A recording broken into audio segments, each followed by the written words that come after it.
Thank you for tuning in to the Practical Preservation Podcast. Please take a moment to visit our website, practicalpreservationservices.com, for additional information and tips to help you restore your historical home. If you've not done so, please subscribe to us on iTunes, Stitcher, or SoundCloud, and also like us on Facebook.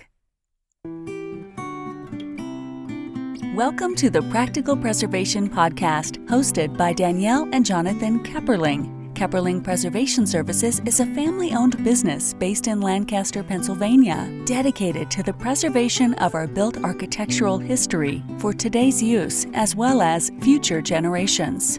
Our weekly podcast provides you with expert advice specific to the unique needs of renovating a historic home, educating by sharing our From the Trenches preservation knowledge and our guests' expertise, balancing modern needs while maintaining the historical significance, character, and beauty of your period home.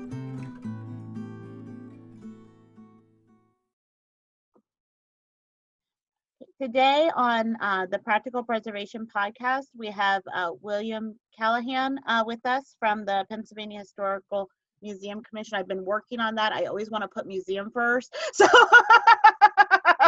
You get that a lot. Yeah. So thank you for joining me today. You're welcome. Thanks for having me. I appreciate it. So tell me about your background. So I work for the State Historic Preservation Office. We're a bureau within the Historical Museum Commission. Every state has an SHPO. This is my third. I've also worked for the state of Illinois and their state preservation. Worked in the state of Nebraska and their preservation office. Before that, I worked in what is now a designated Main Street community that's also listed in the National Register of Historic Places.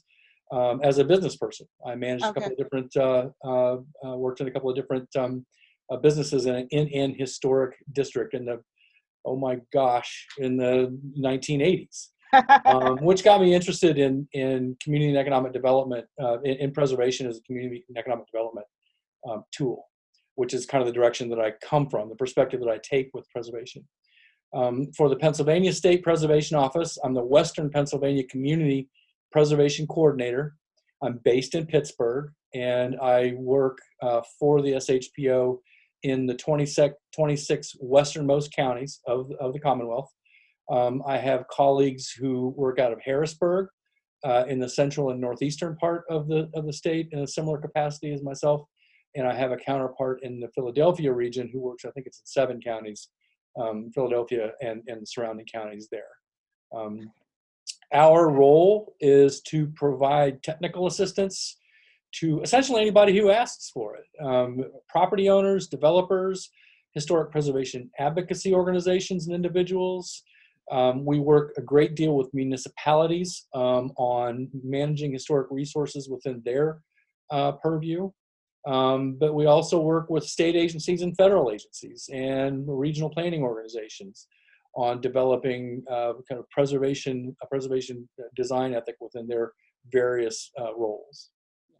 And that's interesting to me because I've called in with questions before with a few people that I know from different things that I've done, but I did not realize that you did that for like that just anybody could call in. So I'm glad to know that as a resource. Yeah, absolutely. What I like to tell people is I've got the best job in the world. I don't necessarily have, well, I do. But in terms of public-facing programmatic responsibilities, I just need to know how to be able to send people to different programs within the office. But the fortunate part of that is I also am expected to and do have connections with resources and organizations outside of our agency. So my job to a large extent is to help act as a convener with different organizations and individuals with our agency. Right, and I think that's really important for people to realize that is a resource, because I don't think that the average person even necessarily realizes that the state has a historic preservation office. So then it's this is a little bit of the weeds, but I'll tell you, the position that I occupy in the western part of the state was and we can talk about planning all day long, but Right. we were responsible for implementing a statewide historic preservation plan that we do every 5 years. And I've been here for 15 years. Before that, the statewide preservation plan, the public comment that the agency got was that they weren't really, the presence in Western Pennsylvania wasn't felt, that there was a lack of Yeah. public understanding about what the State Historic Preservation Office actually did and was. So they created a position to help eliminate that lack of connection with folks out here. And it's, if I may say, it's been pretty successful. That's great. To the point where we now have 2 more people doing it. Yeah. Yeah. Well, that's a big chunk of the state. I try not to think about that. I was foolish enough to add it up one time. There are well over 900 municipalities and 3.5 Oh my goodness. Yeah. in the 26 counties, all the way from, the city of Pittsburgh to the smallest township in Forest and Cameron counties. So. Yeah. So tell me why, you kind of touched on it, but tell me why preservation? What got you interested in that? So briefly, yeah, I actually worked in. This is in the Midwest. This is in Illinois. I worked in a community that had it still is a lovely downtown commercial square, courthouse square. And in the 1980s, at the same time the heavy industrial economy collapsed around these parts, the agricultural economy collapsed in the Midwest. They made movies out of it. In fact, it was quite a distressing and traumatic time for folks who were part of the agricultural economy out there. And a number of us who were active in retail and commercial in square, I like to tell people, invented the Main Street program. Program had been actually invented several years before, but we didn't have the internet then, so we didn't know. Right. And the Main Street program, the Main Street principles, are basically it's a economic development program based in a context of historic preservation, and that's what that courthouse square did. I still have friends who still have businesses. They didn't go out of business, even though many were, in large part because of that kind of economic development strategy. I got interested in the economic part of it that way. Lived in Chicago for a number of years after I left that environment, and really got interested in architecture and how architecture influenced neighborhood development and neighborhood attitudes towards community and economic development. That's a really strong kind of ethic in Chicago. And when an opportunity arose in the Illinois State Historic Preservation Office, apparently the fact that I was a Cubs fan, and also the fact that I kind of had this other experience other than kind of an academic preservation was appealing to that office. And it's been, since then, it's been something that I've really, I feel very strongly that preservation isn't just about the brick and the mortar and the design and the architecture, but it's about how do we understand the people in the buildings, both historically and today's world. That makes sense to me. And I think that's when now that people are kind of doing that, moving back towards the cities, away from the suburbs, that's what people are looking for, that it's not just everything looks the same. It's not just a cookie cutter. You get variety, and you get character. I guess that's the right word. Well, honestly, Danielle, it's been, I've been at this long enough now that this has been kind of gratifying, frankly.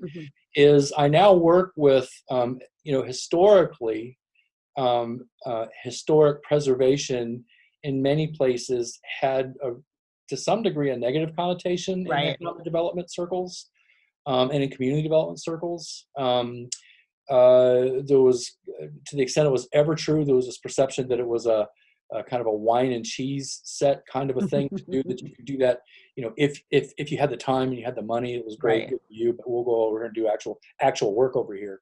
But I have noticed over the last few years, and it really has not been that long now, the last 4 or 5 or 6 years, that I've noticed a younger generation of leadership and advocacy who look at the same kinds of opportunities with the historic infrastructure of a community without necessarily calling what they do historic preservation. Right. Yeah. And that is extremely gratifying to me. I see, because this is the way I happen to think of it, is that preservation should not be a standalone, this is what we do, Mm-hmm.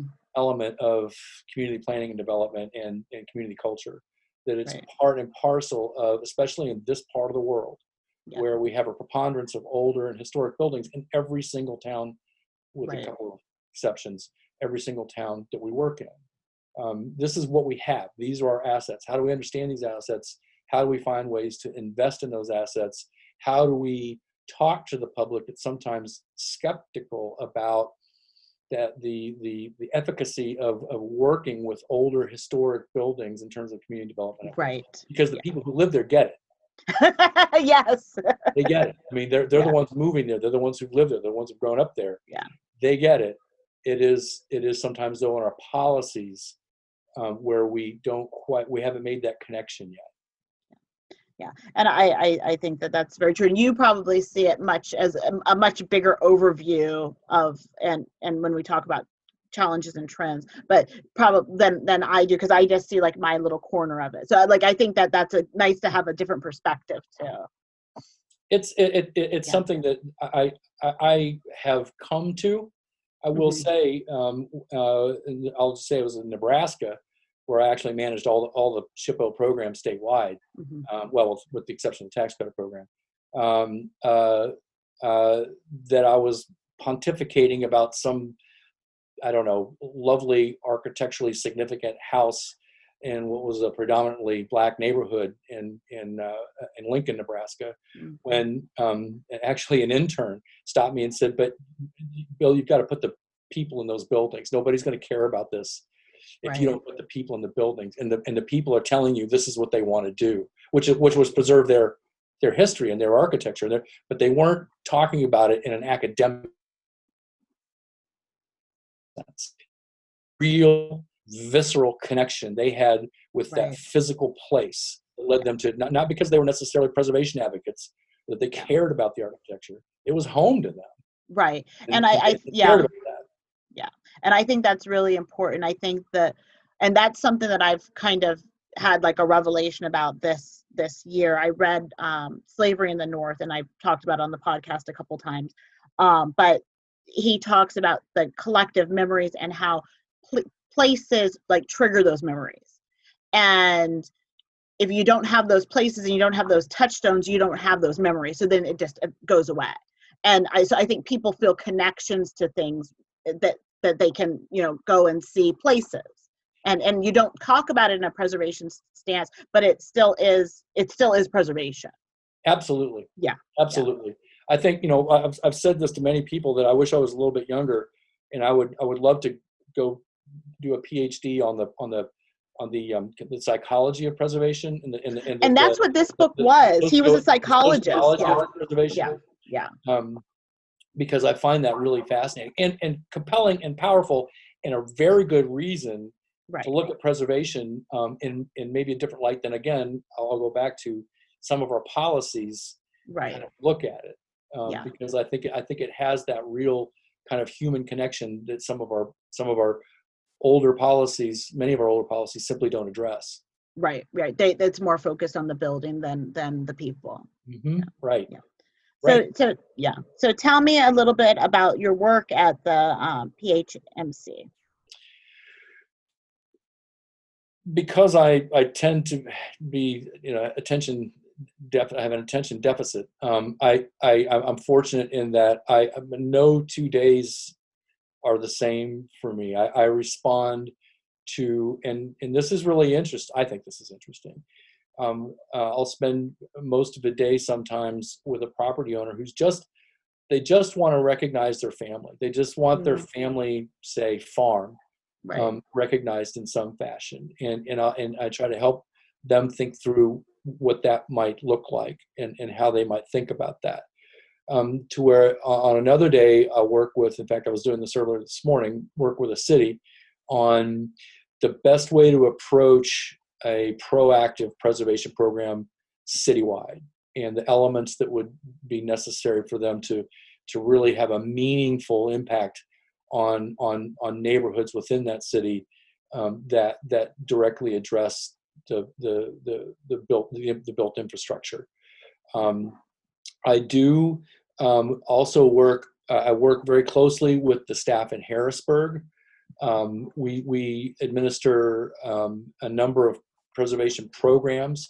State historic preservation offices are authorized by the National Historic Preservation Act. We actually receive a certain amount of operational funding from the National Park Service. Okay. So our office, to the extent folks have heard of our office in the past, we administer the National Register of Historic Places, Right. which is a National Park Service program. We facilitate that in Pennsylvania. We administer the Rehabilitation Investment Tax Credit programs in Pennsylvania.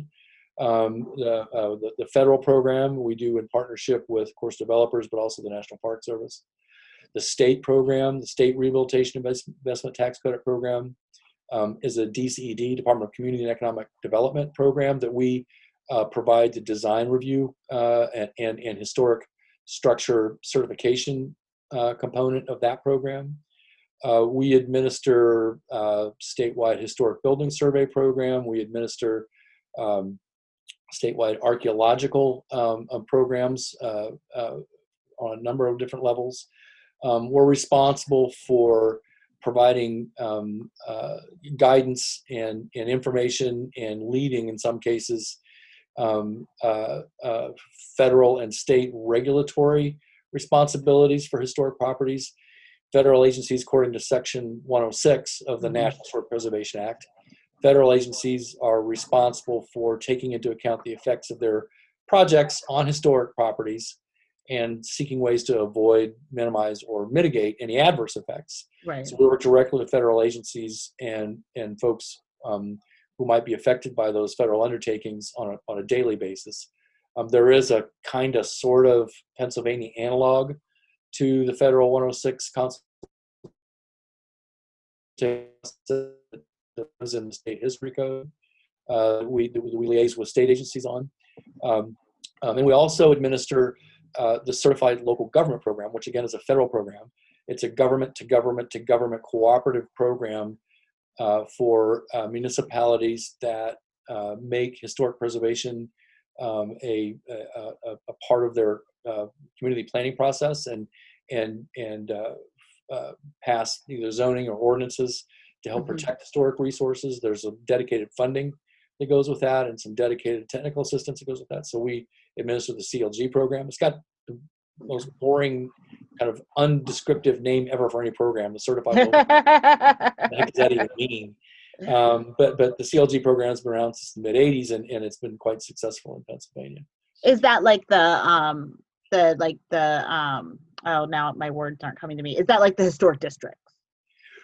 Well, or is that different? That's a really good question because that's a really good question because because we are in Pennsylvania, there are two methods by which a municipality can protect their historic resources. And by the way, the only way historic resources are protected by any entity is through local government action. Right. We can't do it. The Park Service can't do it. The federal regulatory responsibilities for federal agencies do not mandate a preservation outcome. Historic properties can and too often are demolished or damaged or otherwise adversely affected through federal and state action. Simply makes them stop looking and try to find ways to avoid that, but they don't have to. So the only way historic resources are ever protected in Pennsylvania is either through zoning per the municipality's planning code or through a designation of a historic district within the municipal boundaries with the Historic District Act. So municipalities can protect historic resources within their boundaries through either the Historic District Act or the MPC. That if either of those actions meet certified local government guidelines, there's some specific guidelines that these ordinances or zoning would have to meet, then they can become a CLG. Okay. But you can have preservation zoning or have a preservation ordinance and not necessarily be a CLG. Go to that. Okay. Correct. Okay, very good. So, and I guess that kind of segues us into talking about grassroots preservation. So, I know Laura, who is my assistant, for lack of a better word for her, but she does so much more. Had reached out to you, and was she's really interested in grassroots preservation. So Sure. so I had kind of asked her, like, what kind of things are you thinking about? And so she kind of sent me over a list, and I shared it with you. So we'll just kind of talk and see where we go. So she was wondering about, what steps would you take to save a building? We kind of talked about that, I guess, a little bit, but being active in the local government planning process. Absolutely. Yeah. I think, and this is something that we have seen some significant changes in different places.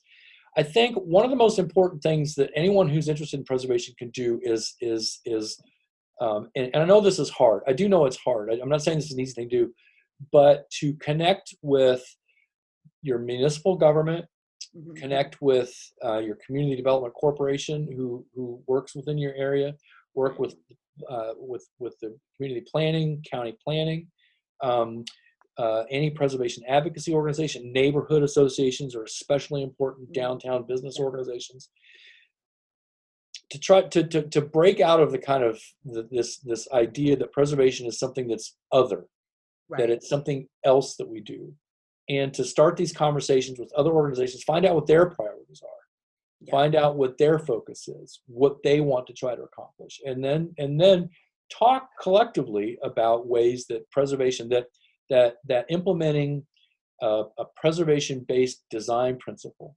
a traditional design ethic, if you will, fits within their priorities. And if their priorities don't have that kind of design ethic, that kind of thinking is part of what they do, then we should have a conversation about why not. Right. Let's talk about why is it something that just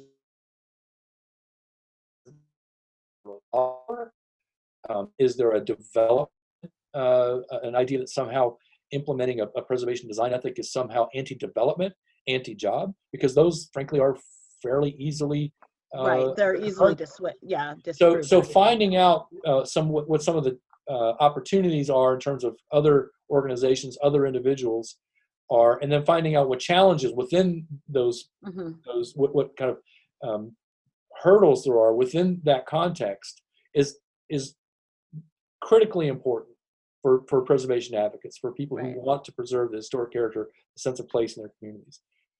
We can't, to the extent it was ever true, we who work on preservation simply cannot stay in our and throw rocks at what everybody else is doing. Right. We have to be part of longer term solutions for all kinds of different neighborhood and community development and economic development activities, or we're not going to be effective. Right. No, and that makes sense to me. When you're after you've have the answers to why they're resisting, or do you suggest taking the concerns public, trying to get publicity for it, or do you suggest trying to all work together? I think one of the things that's really exciting to me as an old guy is how much easier it is to get your perspective out. Right. Through social media, through the tremendous different levels of social media that's available. You don't have to just talk to a newspaper reporter now or talk to a board member. You can get your word out. I mean, what you're doing with this podcast, Danielle, I mean, it's an excellent example of the kind of thing that people can do to reach and start conversations with other parts of their community that simply didn't exist in the past unless you were willing to go knock on doors. Right. So I think it's really important to think about that. We do still kind of at times struggle with the idea of well, we have to have a public meeting, and I think you do still have to have public meetings. This is where it's hard. Yeah. I think public meetings are so important, especially in the kind of the context that we work in. But public meetings aren't enough. If you only do, I was recently in a public meeting community we're working on a historic preservation plan with, and the public meeting, it was virtual. It was only 12 people, that had participated. But prior to that, through a number of kind of digital and online platforms, they'd reached hundreds of people throughout the community in different ways. Right. So although it would have been great to have had more people kind of participate in this public meeting, People we did already knew there was a foundation of support out there because we'd already been talking to them in other ways. Yeah. But it's really important to kind of get your point of view out. I think too, again, it's a lot of work, but I think, serve on serve on a community development corporation board, volunteer to serve on a planning commission, actively participate in your community, serve on a neighborhood association board, actively participate. And some of this, people who are listening to this podcast are like, well, of course we would. But sometimes the most simple, straightforward things are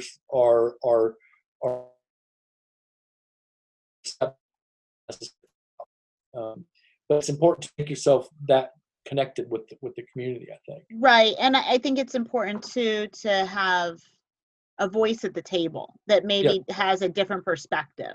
And if you and if you can do that, then you can kind of bring people your way, especially if they're not especially if they're, if initially they're resistant. Absolutely. So if you're part of the team, it's harder for people to ignore you. Right. It doesn't help to if you bring cookies or that can make all the difference in the world. If you bring cookies, people will come. Oh yeah, she's the one that brought the cookies. He's the one. Yes. He's the one that brought the donut. That would be my tactic. I'd win people over with food. Great. So the other thing, and I know I get this question a lot with my consulting work, is funding sources. And I usually tell people for private properties, there really aren't funding sources. Like grants or unless it's going to be an income producing property or and then there's some things available for nonprofits that aren't available for other. Is that pretty much true, or am I missing something? It's true. Yes, it's true as far as nothing you said is wrong. But here's the thing. The way the way we like to talk about this is, a preservation project is like any other kind of project that you might read about in the paper. There's going to be a number of financing sources, number of the stack, they call it, of financing is going to be as deep as any other kind of development you can think of. But that stack might include things that aren't necessarily, on the one hand, available to different kinds of development, or what's available to other kinds of development aren't necessarily available to that preservation, that the rehab stack. And so much of this also depends on kind of unfortunately, where you are and what you're doing. But I would always recommend that folks, if you live, I don't want to get too far down the weeds here because it gets complicated really fast. But if I would reach out to your county economic development folks to find out how community development block grant funds are dispersed in the county, and whether or not your community has those kinds of funds made available to it, and what that process is. As you say, generally speaking, single-family owner-occupied properties, there's no preservation-specific funding available. But depending upon how that unit of government, depending upon how their block grant funding works and what their block grant application looks like, if they have each entitlement entity, so that each entitlement municipality, each entitlement program gets a certain amount of funding from the U.S. Department of Housing and Urban Development. And they annually that local municipality has to make an application to HUD for what they're going to do with that money. If that HUD's program guidelines for that kind of funding are very broad. In fact, preservation, HUD allows. So if the application says we're going to use this funding, this block grant funding for X, Y, and Z historic preservation purposes, then you can use that. And if you want, if a community wanted to set aside, I'm just going to totally make this number up, 20,000. If an entitlement entity wanted to set aside $20,000 a year specifically for preservation-related funding, they can within their application. They can also apply for residential rehabilitation projects, for rental rehabilitation projects. These are things that HUD would allow, but they have to be part of that annual application. Okay. What many communities do, so they're not directly related to historic preservation. Right. They could have an impact on historic or older properties. What ends up happening many times is a municipality essentially sends the same application every year. And many times those applications, the block grant, they will be for infrastructure development. We have, especially in the western part of the state, we have aging infrastructure, aging sewer lines, right. all different kinds of aging infrastructure issues. A lot of times it's for blight removal, blight remediation. Right. Too many places define blight remediation as demolishing, as knocking things down. That's not the definition of blight remediation in the HUD regulations. So you can actually use funding to remediate blight that's not necessarily demolition. So again, this is kind of in the weeds and it can get complicated, but having that conversation with your community development folks at the government level, your local government level, about what are our priorities, what are our funding priorities for our entitlement funds, if they're available in your community, because they're not available in every community. Right. Can be something that preservation-related projects, even though they're not called preservation-related projects, could use. It can have an impact on historic resources. Oh, that's good. I didn't know that, so I learned something. I did not know that was a. I did not know that was an option, especially for a single family owner occupied. So I appreciate that. I learned something. Yeah, the HUD, it's Part 58 of HUD regulations, and it defines what the funds can be used for, and they're actually quite broad, amazingly so. In fact, now again, how these things fit into broader community priorities, right? And the ability for an entitlement municipality to manage different kinds of projects are different questions. They're serious questions. They're real questions. But whether or not the funding could be used for these kinds of projects, it is possible. Right. And that then ties back into being involved in the local government planning, so that you can make it as broad as possible. So you just teed me up for my next comment, which is, in order to do that, you really have to be involved in your local community planning process. You have to be. None of what I just said in terms of funding will make any difference at all if you're not, if you don't have literacy in your local community planning processes, whether it's the county planning process or your local government planning process. If you're not literate in those processes and what your local comprehensive plan calls for, what your county comprehensive plan calls for, if you're not literate in those things, you're not actually then involved in those. That's how we get to the point where there might be other kinds of funding available, is through a definition of priorities at the community planning level. So that's critically important. We can develop, and we do all the time. Our office, I neglected to mention that one of our programs is the Keystone Historic Preservation Grant Program. Right. And that's one that I'm familiar with for nonprofits. Sure, nonprofits and units of local government, both. Yeah.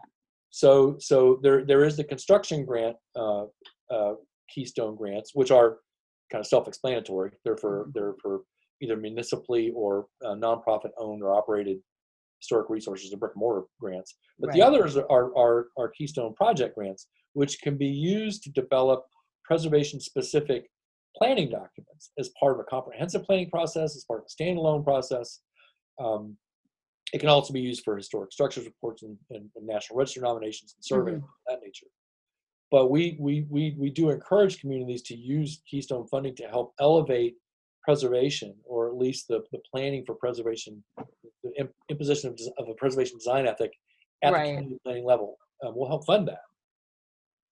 Of course, all funding right now, I have to say this these days, nobody knows what funding is going to look Right. like 6 months from now. Actually, I think everybody's got a pretty good idea what funding is going to look like, Right. but we don't know specifically. Yeah. And it's going to be hard for at least a little bit, just until I guess the revenue and everything gets kind of balanced back out.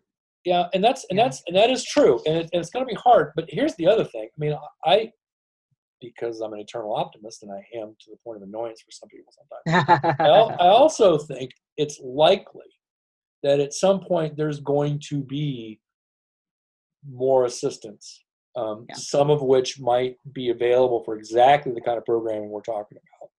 Right. So our current, economic and public health crisis might actually, most probably temporarily, create some programs that we need to pay attention to because they might be Right.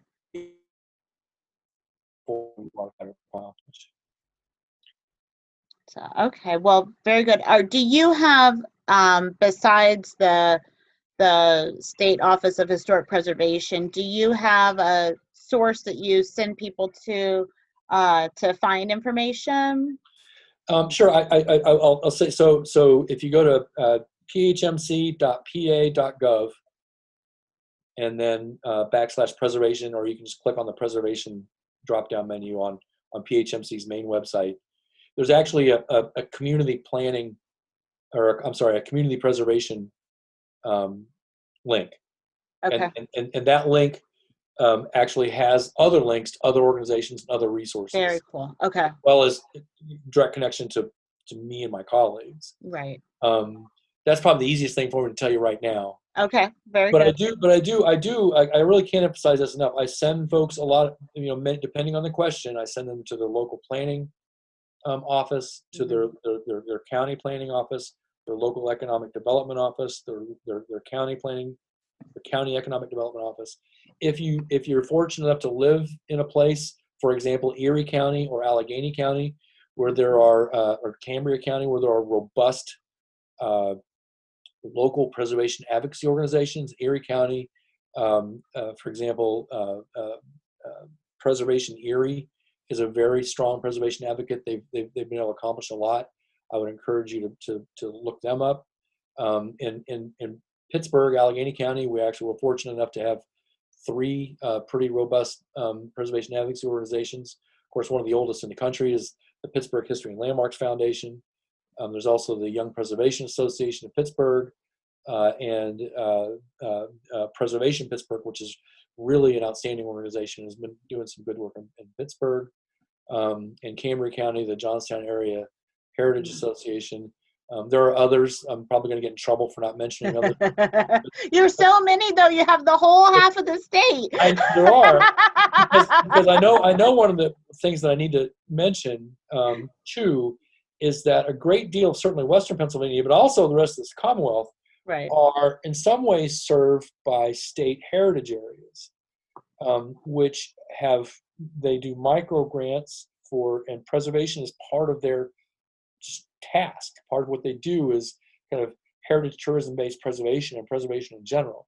So again, in my part of the world, there's the National Road Heritage Area, there's the Rivers of Steel National Heritage Area, there's the Oil Region National Heritage Area, the Lincoln Highway Corridor, and the Route 6 corridor, both of which stretch across the Commonwealth. Right. So preservation advocates should be aware of the heritage areas in their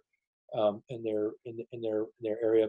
Where I just mentioned Cambria County, which made me think of it, is the Allegheny Ridge State Heritage Area.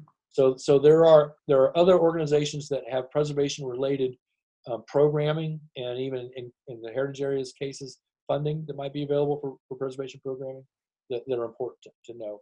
I also, because it's my pet concept, is that the Department of Conservation and Natural Resources and the Pennsylvania State Historic Preservation Office both receive funding from the U.S. Department of the Interior. We receive it to do our historic preservation fund activity. DCNR gets it for their land and water conservation funding. DCNR and PHMC both are responsible to do statewide recreation planning on the part of DCNR. and and historic preservation planning on Mhm. for us. Something that's fascinated both agencies, there was also, I think, kind of a duh moment for both agencies, was when we do our public engagement, our public outreach, and ask people questions. Most people don't see a whole lot of difference between outdoor recreation, historic preservation, and natural resource conservation. These Right. things all add to the value of place and the value of the local economy. And most people, actual people, not bureaucrats like me, kind of get that. And so when we do these surveys, they tell us you've got to look at the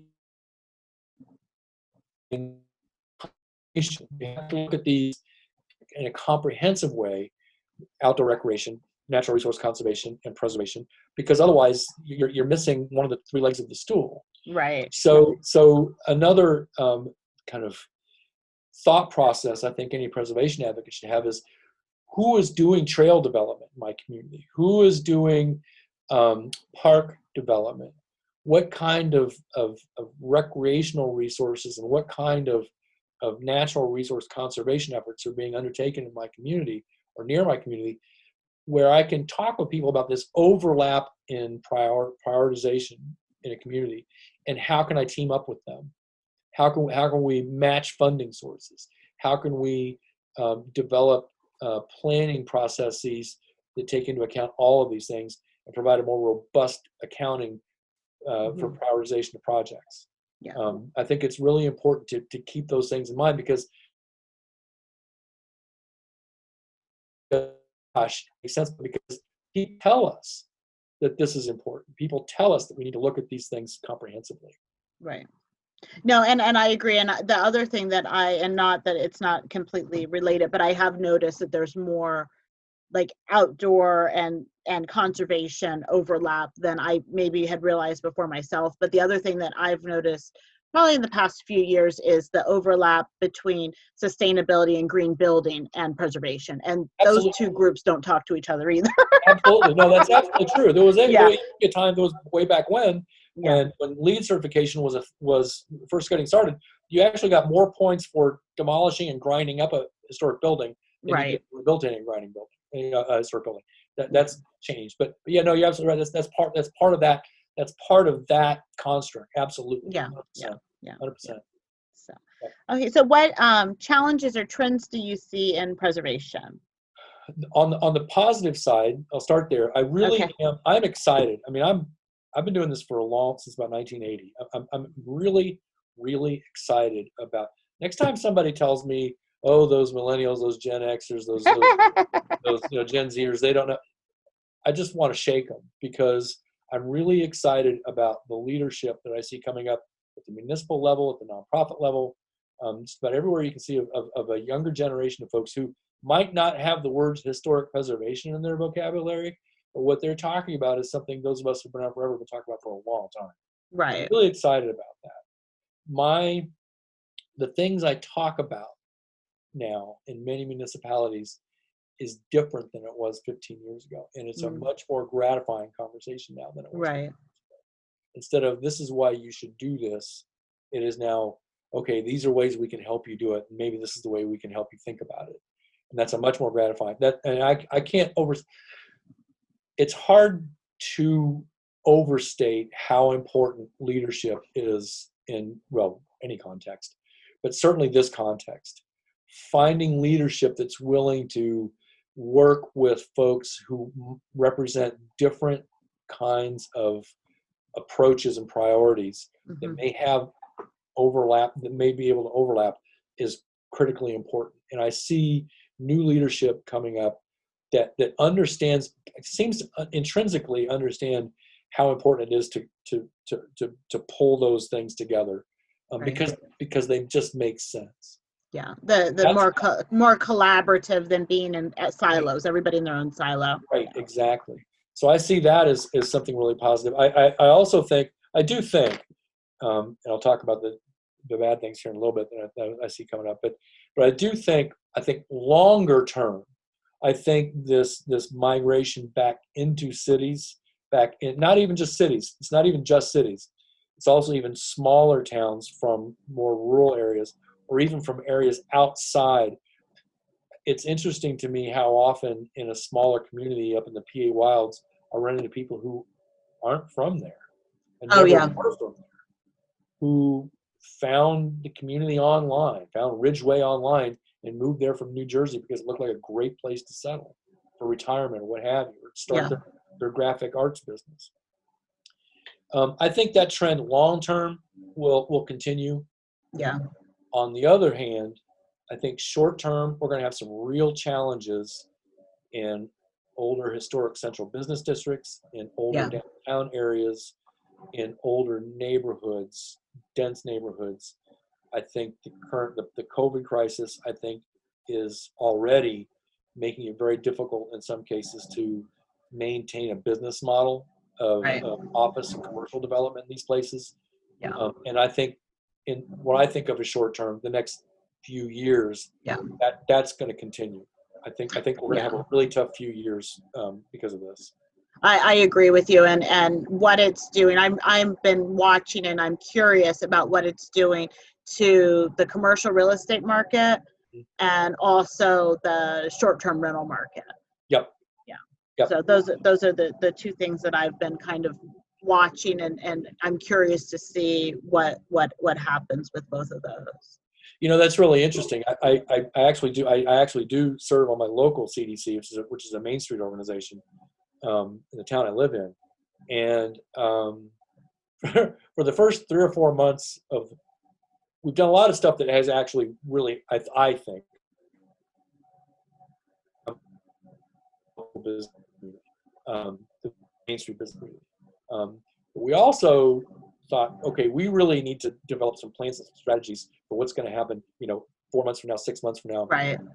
And we were kidding ourselves that it would be over so quickly. Yeah. Yeah. And it's really hard for people who are used to doing and used to planning for doing and trying to collect resources to get things done.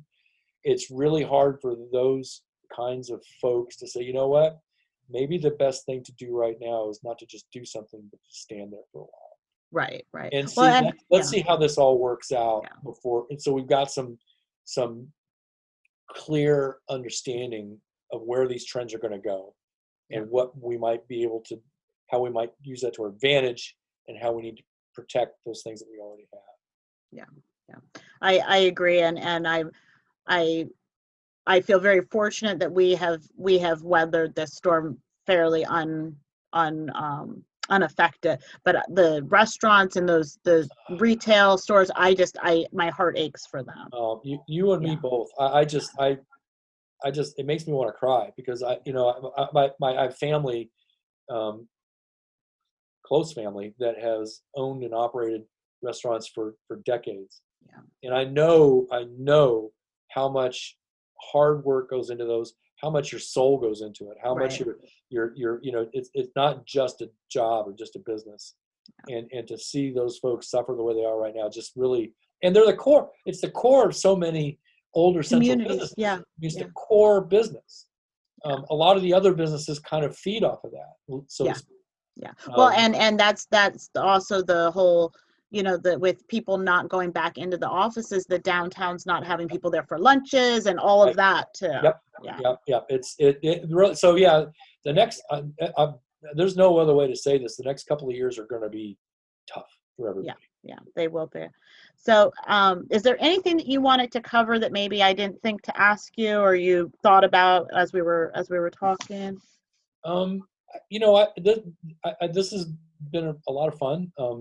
I don't know if you noticed, but I love to talk about this. I'm glad. I think preservation. I think the preservation of our built environment has academic value. I think it's really, my academic background is actually Greco-Roman histories. so believe it or not. So I do understand the kind of academic value of understanding kind of the history of places and how the built environment can illustrate that history. I think it's fascinating, moving into a place where the heavy industrial economy here built the country, and in some ways built post-war Western Hemisphere. is fascinating. And seeing that is just amazing. And the community is built up around that.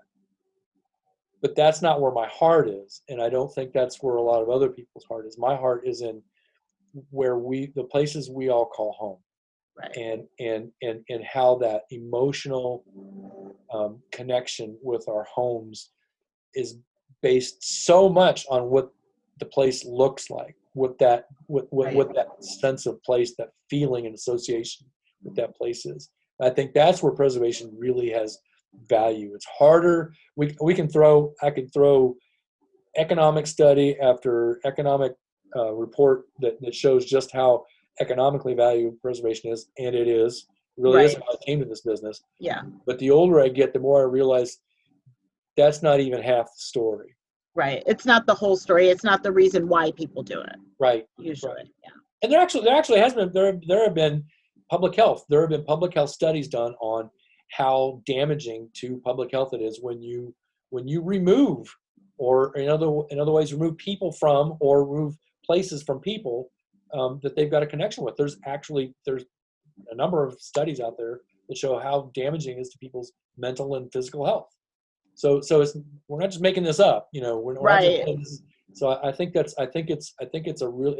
that important for us to make sure that we do make sure that our local, state, and federal policies that touch on preservation take those things into account, and that preservation is not considered something that's other from everything else that we have to do, because I think the sense of place is a very human characteristic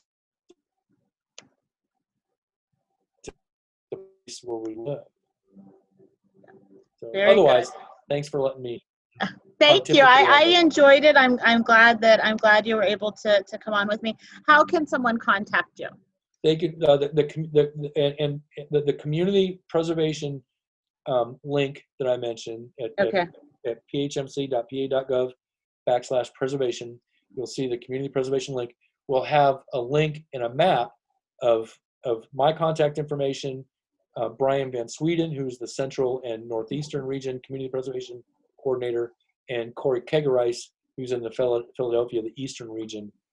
Our contact information is on that link. Okay, very good. I will, when this goes up on our website, I'll make sure that link is there too, so that people can go there and find it easy. So very good. Thank you so much. I really appreciate your time today. Thanks for having me.